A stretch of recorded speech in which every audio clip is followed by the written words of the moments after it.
Up until 2017, if you caught your spouse in bed with someone else in Uruguay, it was within your legal right to murder either one of them. While on vacation in Bulgaria in 2014, 28-year-old German man Lars Matank got into a bar fight that left him with a ruptured eardrum. He was unable to fly home with his friends due to the injuries, but told them he was totally fine and only planned on staying for a couple extra nights. However, the next day, Lars began acting paranoid.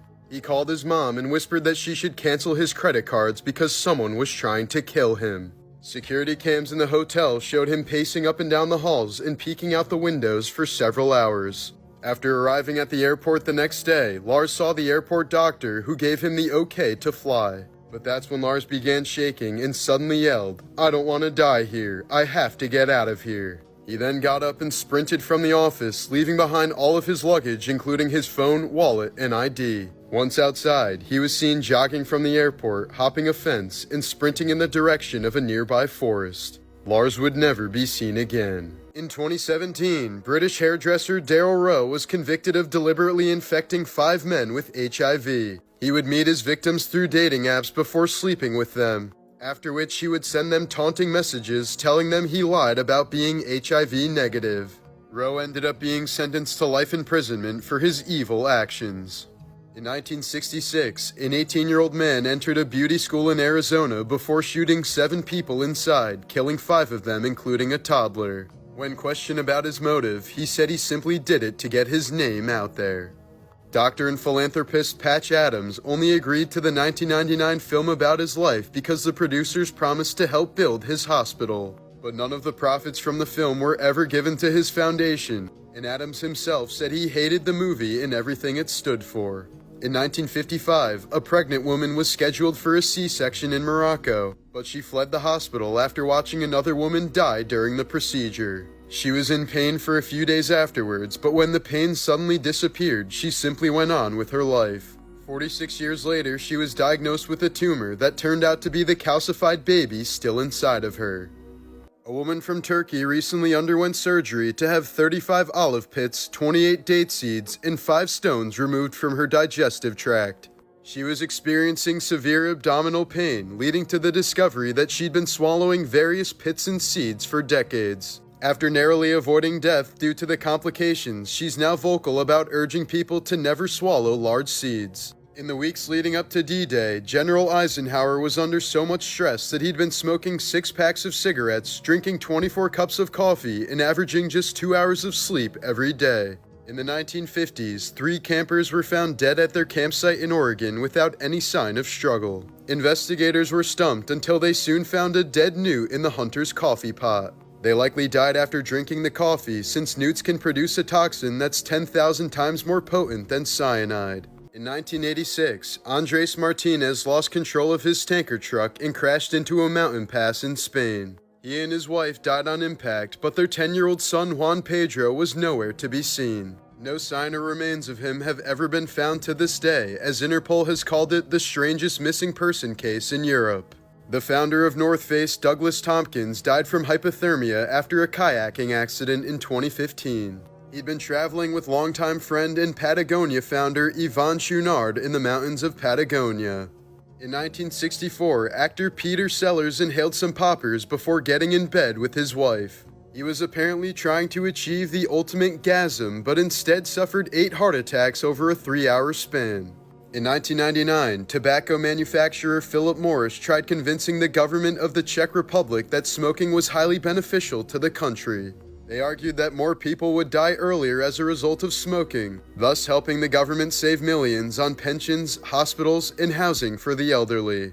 In 2010, Dr. Jacqueline Koterick tried breaking into her ex-boyfriend's home by climbing down his chimney. 3 days later, a house sitter discovered her decomposing body inside after she apparently died from mechanical asphyxia. In 2008, a woman from China cut off her husband's beaver cleaver with scissors while he was sleeping, after he reportedly brought another woman home and requested a threesome. While the man was recovering from the surgery that reattached it, his wife cut it off again and threw it out the window.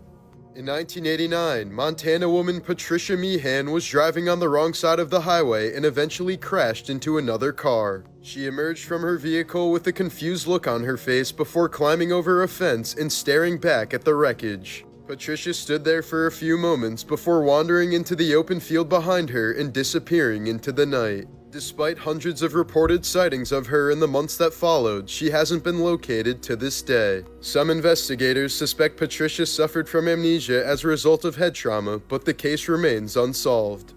In October of 2011, famed narrator David Attenborough found a skull in the garden of his London property. He immediately informed police, who later determined the skull belonged to the victim of a gruesome murder during the Victorian era. Julia Martha Thomas was killed by her housemaid in 1879 before being chopped up, boiled, and fed to local children.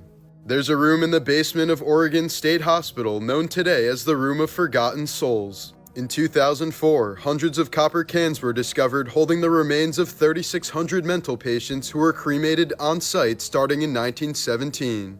Built in 1628, the Swedish warship Vasa was hailed as the greatest warship ever built, but infamously sank just 20 minutes into its maiden voyage, resulting in the deaths of at least 30 people.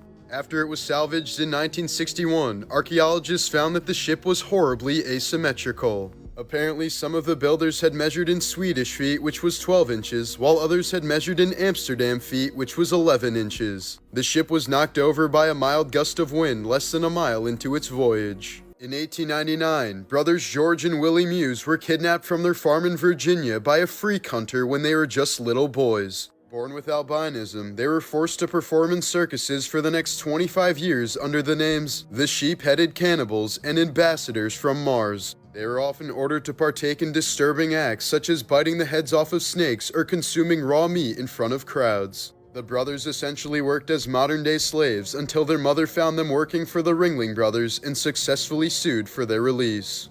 In 2002, German actor Gunther Kaufmann confessed to falling on his accountant during a fight and accidentally suffocating the man to death with his 260-pound body. The actor was subsequently sentenced to 15 years in prison as a result of the incident. But 3 years later, it was revealed that Kaufman was innocent and had only confessed to protect his dying wife, who had actually murdered the accountant.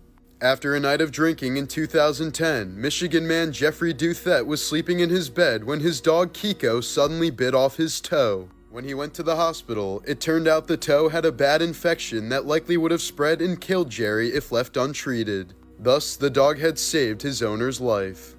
In 1997, the Cat in the Hat Thanksgiving Day Parade float careened out of control due to high winds, knocking a lamppost into the head of Kathleen Carana, putting her in a month-long coma.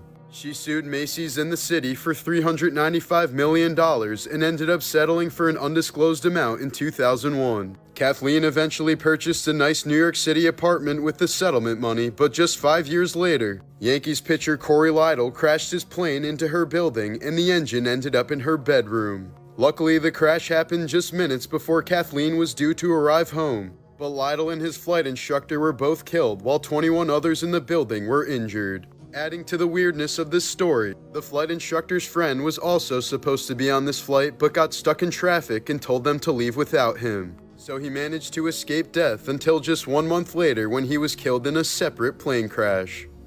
18-year-old student John Savage was spared during the Columbine Massacre in 1999. He was hiding underneath a table in the library as Eric Harris and Dylan Klebold were going around shooting random students. At one point, Harris aimed his gun at Savage and told him to identify himself. A friend of Klebold's, John showed his face and asked Klebold what he was doing. The shooter responded, "Oh, just killing people." Savage then asked if they were gonna kill him, to which Klebold responded no and told John to run out of the building, which he did. Cello player Mike Edwards was an original founding member of the band Electric Light Orchestra. Tragically, he died in 2010 when a massive hay bale rolled down a hillside and collided with his van. In 2008, a man from California injected cocaine into his arm and apparently thought he accidentally injected some air into his vein. So he quickly ran into a Denny's restaurant and attempted to amputate his own arm using a butter knife. Police eventually subdued the man with a taser and rushed him to the hospital as Denny's closed for the night.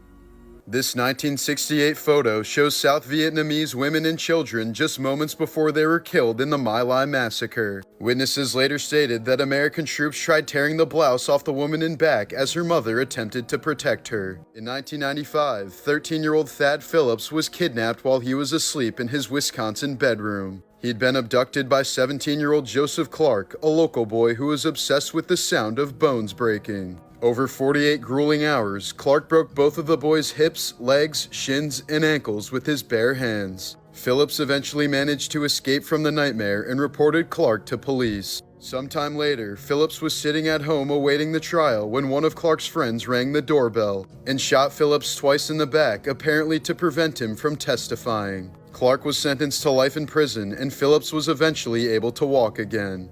In 2008, Indigenous Canadian man Brian Sinclair went to the hospital because of a blocked catheter. After many hours passed in the waiting area, other patients began to urge medical staff to attend to Sinclair, who was clearly in pain, but they responded that they were helping other patients and would eventually get to him. After 34 hours had passed, Sinclair ended up dying in the waiting room and had already developed rigor mortis by the time medical staff attended to him. Turns out he had a very treatable bladder infection and could have easily been saved.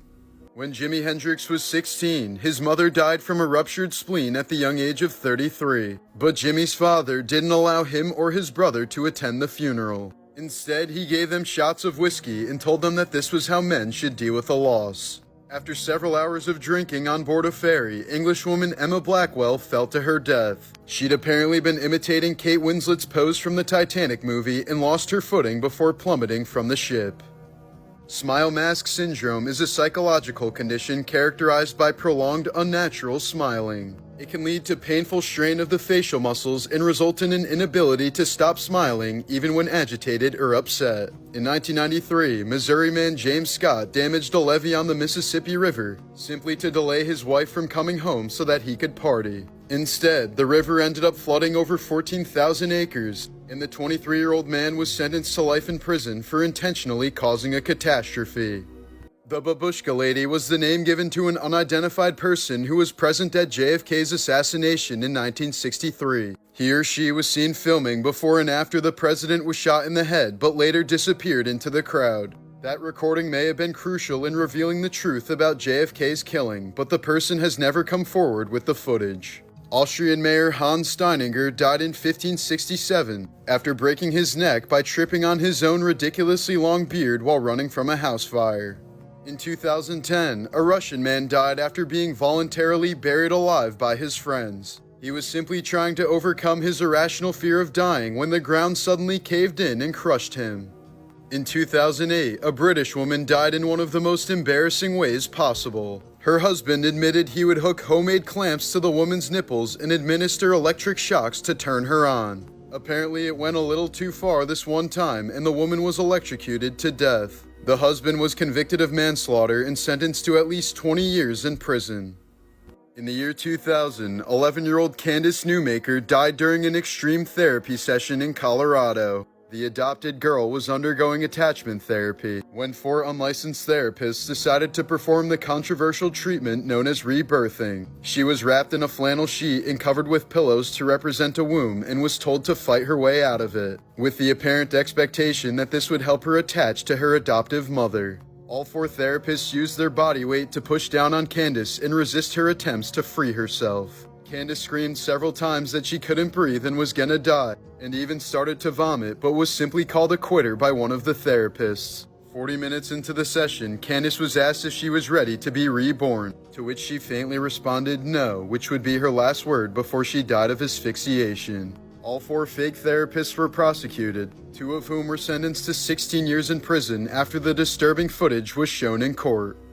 In 2016, fitness instructor Missy Beavers was beaten to death while setting up for a class inside a Texas church. The case gained national attention after security footage showed a person wearing police tactical gear walking through the church and opening various doors. Police are certain this was Missy's killer, but he or she was never identified. Here are some lovely photos of Colombian drug lord Griselda Blanco with her son Michael. Blanco ordered a hit on her 3rd husband Dario, who was killed by a gunman inside his car while Michael was sitting next to him. It's estimated that Griselda was responsible for at least 200 murders while transporting cocaine to the U.S. In 1986, California cop Craig Payer pulled over college student Kara Knott before beating her with his flashlight and strangling her. The officer was interviewed by the news during coverage of the murder investigation, and scratches that were inflicted by Knott could be seen on his face. Payer was soon found guilty of her murder. RFK Jr.'s gravelly speaking voice is caused by a rare neurological condition he developed in his early 40s called spasmodic dysphonia, which causes the muscles that open and close the vocal cords to spasm involuntarily. Here's what he used to sound like before this condition versus after. And if somebody dumps something into the river that's poison, and it goes into a drinking water intake, and children drink that drinking water, that is child abuse. I think those vaccines we need to have, again, true double-blind placebo-controlled trials on that. There's 25% of Americans. While the true cause is unknown, people who do a lot of public speaking are far more likely to develop this condition. RFK required a titanium bridge in his vocal folds to be able to speak at all, and receives Botox shots in his vocal cords every 4 months. He says it's painful to hear himself speak and feels sorry for those who have to listen to him.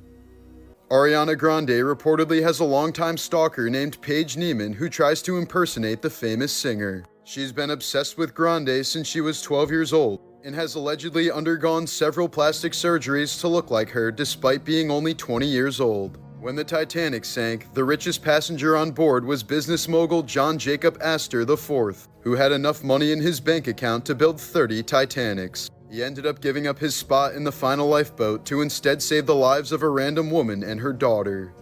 These were the last photos of Garrett Miller, taken just minutes before a soccer goalpost tipped over and struck him in the head, killing him instantly. In 2016, Texas father Daniel Shaver was held up by police after he was seen pointing a pellet gun out of his hotel window. Several officers had rifles pointed at Schaefer in the hallway as he attempted to comply with them, but their commands were confusing and contradictory, especially since Shaver was drunk. For example, they told Shaver not to put his hands down for any reason before telling him to start crawling towards them.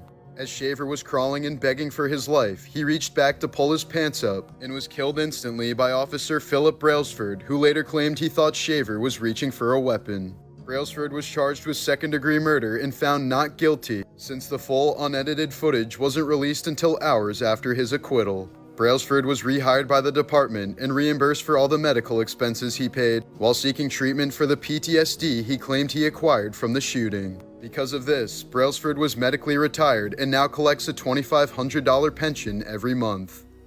Morbid Facts, Part 508. Right after purchasing some hot coffee from McDonald's in 2004, 79-year-old Stella Liebeck accidentally spilled it into her lap, causing horrific third-degree burns. The woman quickly went into shock and was hospitalized for 8 days while undergoing skin grafts. Since the burns were so bad, her lady parts had melted and fused to her legs. Stella suffered permanent disfigurement after the incident and was partially disabled for 2 years. She then sued McDonald's for making the coffee way too hot and was only seeking $20,000 to cover her medical bills. But McDonald's refused to settle with Stella as the media completely demonized her, calling her the poster child of frivolous lawsuits. However, people quickly changed their tune when photos of the horrific burns finally released. With one of the jurors being so traumatized, he forced his wife to quit drinking hot coffee. Stella ended up winning $2.9 million in damages from the lawsuit, but her life was never the same again. Martha Stewart once dated Anthony Hopkins, but broke it off with him after watching The Silence of the Lambs. She says she couldn't separate Hopkins from his cannibalistic character, Hannibal Lecter. RFK's assassin, Sirhan Sirhan, is still alive today and has been denied parole 17 times. According to historians, we would have a lot more Egyptian mummies intact today if so many of them weren't eaten during the Victorian era. People used to believe that the ground-up corpses of ancient Egyptians could cure different ailments. Harvey Weinstein reportedly had gangrene around his private area, giving his shaft a Frankenstein look that appeared as if it was chopped off and sewn back on. His ghoulies were also removed during treatment of his gangrene, leading to several of his victims suspecting that he was intersex. When Roman Emperor Commodus was in power, he had his men gather all the dwarves and disabled people they could find around the city. They were brought to the Colosseum, where each of them was given a meat cleaver and forced to fight to the death. In February of last year, famed adult star Emily Willis was left permanently disabled after a health crisis at the facility that was treating her ketamine addiction. She'd reportedly been clean for several days when her health began to rapidly decline, and the rehab center allegedly failed to provide her with the proper care. Willis was barely eating or drinking while suffering from severe headaches, anxiety, night terrors, and a UTI. She eventually suffered a heart attack and wasn't taken to the hospital quickly enough, forcing paramedics to perform CPR for more than 30 minutes, resulting in oxygen deprivation and irreversible brain damage. Willis entered a vegetative state for 2 months and now suffers from locked-in syndrome, a condition where the patient is conscious but can't move any muscles except those that control eye movements. Her family is now suing the rehab center, alleging medical negligence, inadequate supervision, and delayed emergency intervention, which they claim led to her awful permanent condition. According to his memoir, when Vice President J.D. Vance was 12 years old, his drug-addicted mother was once driving erratically and threatened to crash her car to kill them both. J.D. had no choice but to jump out of the speeding vehicle and run to a nearby house for help. He now refers to this event as a turning point in his life, since it prompted him to move in with his non-abusive grandmother and work towards a more stable life. In the year 2000, Mexican woman Ines Ramirez performed an hour-long C-section on herself after suffering 12 hours of constant pain. Using a large kitchen knife, she made a 7-inch vertical incision and pulled the baby boy out of her own uterus. Despite no prior medical training, both Ramirez and her baby miraculously survived. In 1996, 16-year-old Travis Lewis pleaded guilty to the murder of Sally McKay. While seeking closure, Sally's daughter Martha visited Travis several times in prison and eventually forgave him for killing her mother. When he was released on parole 23 years later, Martha allowed Travis to move in with her and gave him a job as groundskeeper of her estate. But when she realized the man was frequently stealing from her, Martha fired Travis and kicked him out. Soon afterwards, Travis broke into Martha's home and stabbed her to death before drowning in a nearby lake while running from police. In 2013, well-respected meteorologist Tim Samaras became the first storm chaser killed by a tornado along with his son Paul and friend Carl. The Oklahoma tornado expanded from 1 mile to 2.6 miles in about 30 seconds and was the largest ever recorded. It suddenly took a sharp turn towards the group, leaving them screaming their last words over the radio, "We're gonna die." These were the final photos of extreme cave diver Dave Shaw just moments before his final dive into South Africa's Bushman's Hole. He blacked out at 872 feet while retrieving a fellow diver's body, and his helmet cam recorded his demise. Osama bin Laden's son Omar was severely beaten by his father for smiling too widely when he was a young boy. He trained in Al-Qaeda camps starting at 14 years old, but left the terrorist organization in 2000 since he didn't support the idea of killing innocent civilians. In 2006, Gail Laverne Grimes died in the hospital after surgeons spent 6 exhausting hours trying to separate her skin from a couch. The 500-pound woman had been sitting on her living room sofa for 6 years to the point where her skin had completely fused to the fabric. Rescue workers had to transport Gail in her couch using a trailer, and she ended up dying while still attached to it.